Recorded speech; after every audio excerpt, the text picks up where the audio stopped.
Shalom, everyone, and welcome to episode number 2. During this whole experience that we have, or that we're going to have as we go through these days, I'm going to call this by different names. I'll call it episode, session, sessions, whatever. Not exactly. Well, how are you? I hope yesterday went well for you and that you liked yesterday's video and learned something.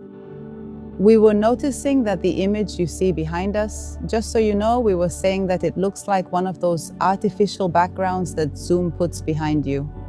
I don't know what they're called, but actually it's real. It looks like a canvas. Yes, me too. We get closer and it looks like we're not really here, like what's behind us is made up, but believe us, we're really here. Is it true? Maybe a bird is coming. Look, it's flying. I don't know. It's true, but you can also create that little bird with a computer. Well, but we are here. Just so you know, we really are here. Yes, this is happening in real time. Now, some guys are coming. 2 of them will pass by and prove that what's happening back there is real. Let's focus on day 2 then. Yes. On day 2 today, and how did we start day 2? How was it? In the time of Jesus? No, exactly. Remember that yesterday we stayed there overnight with Jesus in Bethany at Lazarus's house. We were all invited, and at a certain moment, Jesus goes outside and starts looking at the city of Jerusalem, the village that was in front of him. And we said that they started lighting their little bonfires because that's how they were. Because night was coming. Let's not turn on the light. Just like today, they would light the little bonfires. Night would come. Many would go out with their candlestick. Some who would be walking outside in the dark would carry a candlestick. A lamp, it's called a lamp. Not a candlestick, a lamp from that time. Of these that were found, many from that era. Yes, oil ones. An oil lamp, exactly. In fact, much of the oil came from the very mountain where we were yesterday.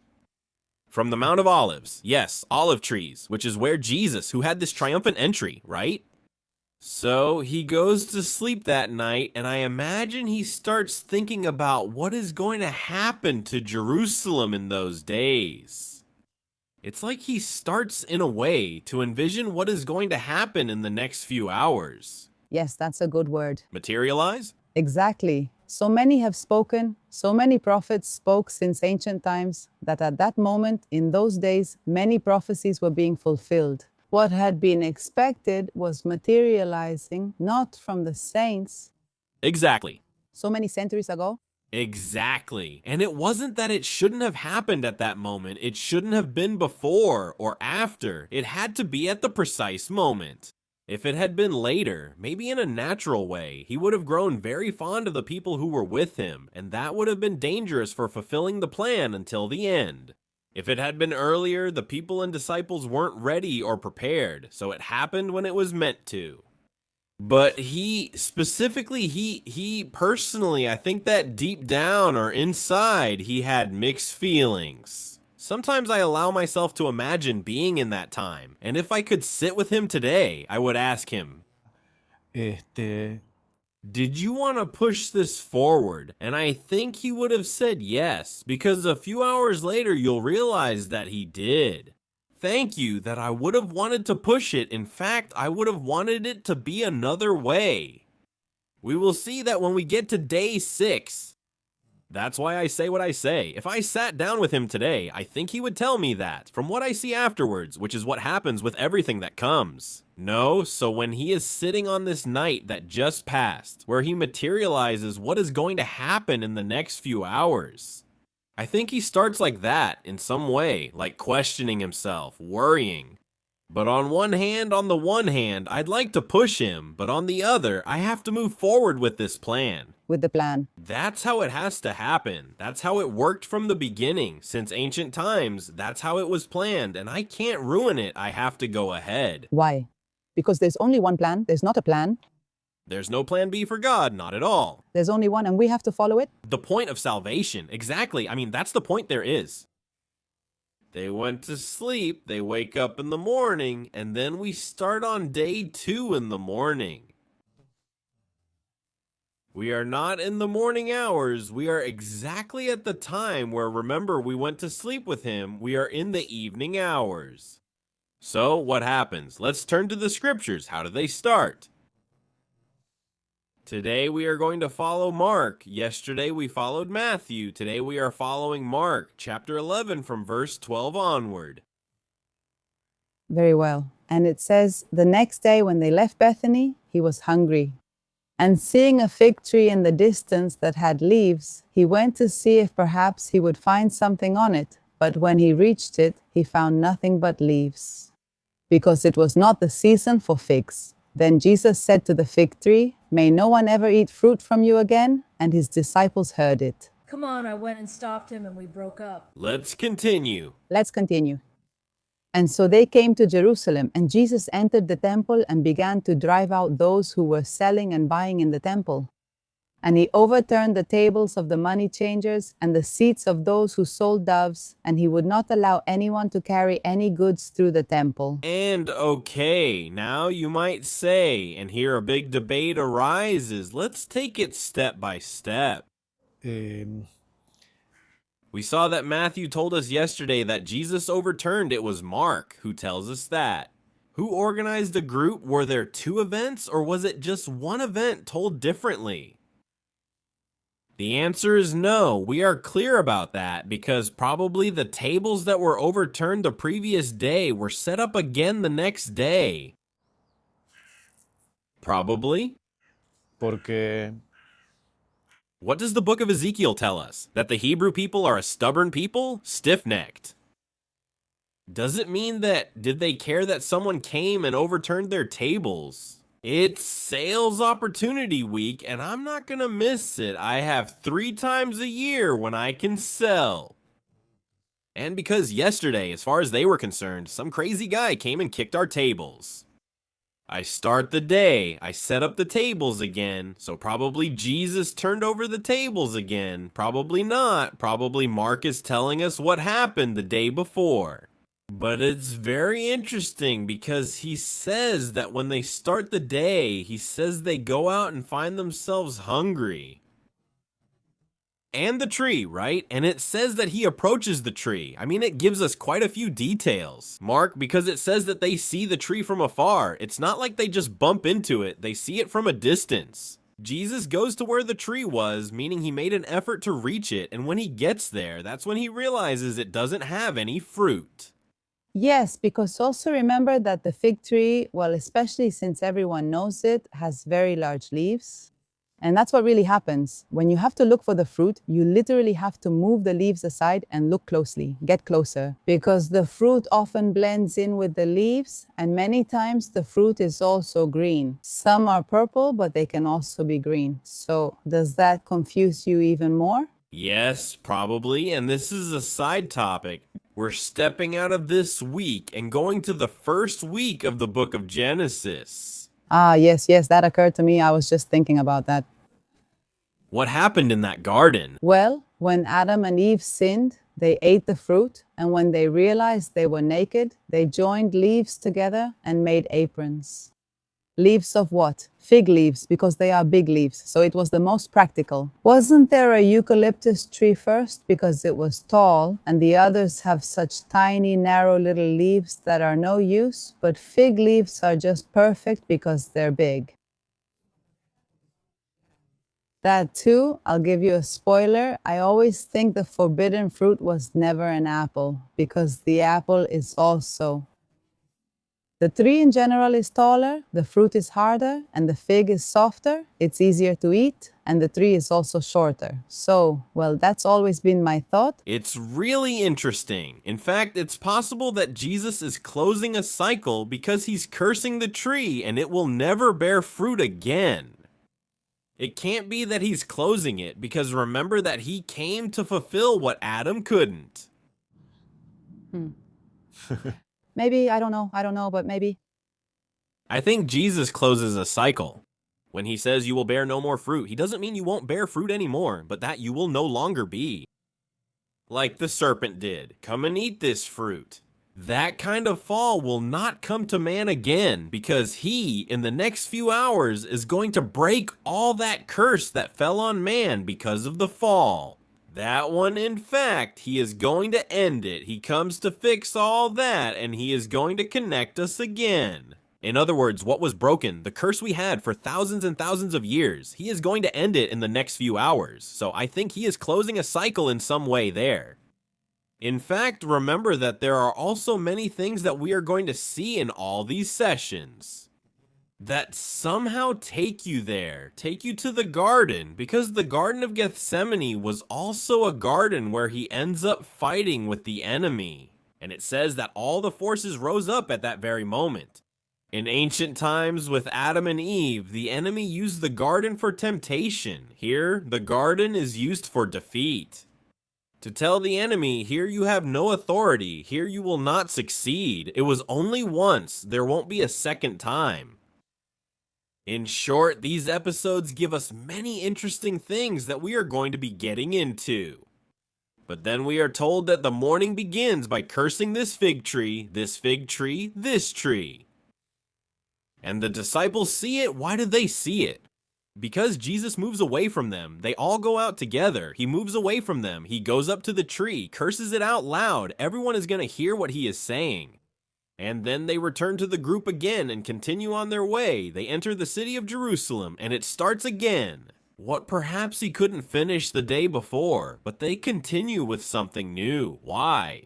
Because they add other things to this day. Not only are there arguments with the merchants, but good things also happen, and the good things that happen are healings. Many people receive healing. Until the very last moment. Jesus had time. He made time to have mercy on others. Exactly. Yes, yes, yes. I mean, even though he was angry, he said, good things also come from me, right? So not only do I curse plants or turn over tables, but I also perform miracles and healings. And as we will see, maybe on the fourth day, no, we'll see it on the fifth day. When they were, remember, in the upper room. We are going to visit that on the fifth day, and maybe we'll try to show you a panoramic view and you'll be able to see. How much space was there for different peoples, different Jews to come from different parts of the world, for the Pesach festival, for the Passover festival? And that gives us an idea that there was not only healing for the people of the city of Jerusalem, but there was healing for the people who came from far away. That's true. Of course, I mean many who came. Of course, you said many who maybe came here sick as well. I mean, they leave with a surprise, you'll see. Exactly. Let's keep in mind that there are 3 festivals. According to the book of Leviticus, it talks about 7, but 3 are mandatory, and the mandatory ones are Pesach, Pentecost, and Tabernacles. So Pesach, which is the time of Passover, specifically Passover. In English, it's the time when there's a new beginning. It marks the new beginning. In the Hebrew language, it's the month of Av, Aviv. It's the father of the months. It's Father Av. That's why it's called Av, the father of the months. No. Es In fact, you have the 1 and the 12 there as numbers, which end up being 12, the father of the 12. When? In Hebrew numerology, then, it is the month that opens the rest of the Hebrew months. And God himself says it in the book of Exodus. He says, and this will be the beginning of months and the head of years. So a new cycle begins, a new time begins, a new opportunity begins, a new land begins, a new God begins. For many of the Hebrews of the past, it was a new God. What they didn't know was that it was the true one. Of course. For them, he was someone new to them since they were used to Egyptian gods, where everything was a god. The cow, the bird, the crocodile. They were all gods, right? Yes, isn't that so? In fact, there's a movie that was made with the name of a character, Thor, and for the Egyptians, Thor was a cow. One of the gods, yes, but an ox, and so that was one of the gods who was called Thor. Anyway, for the Hebrews, the God of Israel ends up becoming a new God, but later they would discover him as the true one. And that true God is the one who began to give them all these statutes, and among all those statutes is the feast of Pesach, the feast of Passover, and they had to observe it wherever they were. Let's remember that these Jews who were outside the territory of Israel are many of those who never returned from the first exile, from the Babylonian exile. Exactly, yes, the Jews who stayed living in Persia, In Persia, for example? Babylonia, in all those territories, and from there they came to these areas, to what is called the Medes, Persians, somewhere around there. In a part of the New Testament in the book of Acts, chapter 2, it reminds us about all those people who came from far away. In fact, they came for one of the upcoming festival dates. Because what is going to happen here is that in 49 days, once the Pesach festival ends, they start counting 49 days. And the second festival in the Hebrew calendar begins, which is the festival of Pentecost, which is the festival of Shavuot. And right there, it tells us that they come again. I think they didn't make it. I know, I thought. At those two festivals, I assume they were present, but I'm not sure. Very close together. I don't know. I don't know where they lived. But we couldn't see. We're talking about almost how many kilometers? I don't know exactly. I'm not sure it's enough for them to go back and forth. But it's a lot of kilometers. That's a lot of kilometers to walk. Look, Jesus, from Galilee to Jerusalem, it took about 6 days. We should make a video about that. We're really talking about that. How many days it took those people to walk. To travel? And then that's when we understand on a human and physical level. Why didn't they want to bring the animals from there? Of course, it's better because it's a long journey, not just the effort of walking, but also the whole journey. You have to bring water, not just for the family, but also for the animals. Water, food. Remember that you have to bring it alive because you had to bring the lamb from Persia to Jerusalem to present it and arrive on time on the 10th of Nisan to deliver it. Which was yesterday. By yesterday, they should have already delivered the lambs that are going to be for the burnt offering to the priest. Also, They had to arrive safely if the road was clear. because he got hurt. Or he got cut. Or he fought with another lamb. Or bring 2 or 3, just in case. When someone fails on a human level, we can understand those people and even justify it. Say, hey, please. Like the fact that Moses got angry with the rock. Why? Please. But with God, it's black and white. If he told you that's it, don't try to negotiate with God. Well, but also think that when God gave this statute, people lived here. Then because of sin, they were taken away. They didn't leave because of sin, they were taken away. And that's when they were taken away from the country. I mean, by force, but they were taken away. So, well, everything becomes more complicated. But they had the opportunity to return. They had the opportunity to return, and many did return. Yes, because the Bible reminds us that there was something known as the revolt of Zerubbabel, and during the revolt of Zerubbabel, he was there. Nehemiah, the story of Nehemiah, of Ezra, that they returned and rebuilt the city of Jerusalem. And those who stayed in the diaspora, just like there are many today who continue living in the diaspora. They shouldn't be doing anything over there. They should be here. Well, getting back to today's topic. So we said You had to bring the little animals? that it's many kilometers exactly and that we can make it. Even to justify the fact that it's good to have merchants because they make things easier for everyone. But it wasn't exactly what God had intended. God had planned something else? The plan was different and you simply had to obey. If you wanted God's blessing, you had to move in obedience, and they did something that was not according to God's statutes. And so, is that why Jesus ends up getting angry? And not only because of that, but also because they created a marketplace within the physical space of the temple courtyard. I think that's what made him the angriest, because he said, "What have you done to my Father's house?" Of course, you're right, because they weren't outside, they were in the actual courtyard. The priests, without a doubt, back then took a commission from the sales. Of course, yes. The whole Sanhedrin benefited because they got rich every time there was a Hebrew festival. Entonces, So despite everything, Jesus was merciful and gave healing on that day. How does he continue to do so today? Yes, exactly. He continues to be merciful despite our mistakes, despite our failures, and despite all the wrong things we do. But he comes and tells you today is a new day, a new opportunity. Every day is new, a new mercy.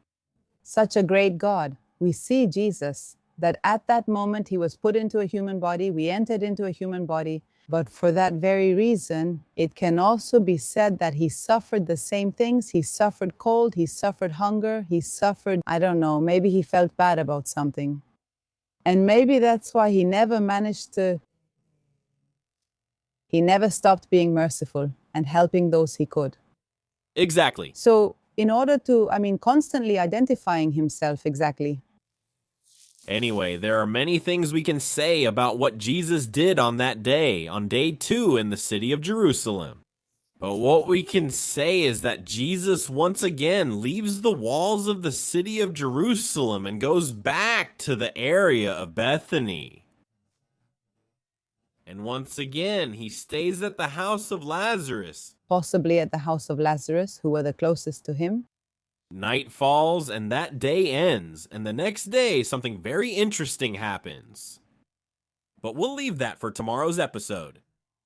This is where we end today's episode. Remember, we're still following in a way in Jesus' footsteps during his last week. And we're focusing only on the figure of Jesus and everything that happened around him. Thank you all so much. And thank you because we always have something new to learn, at least I do.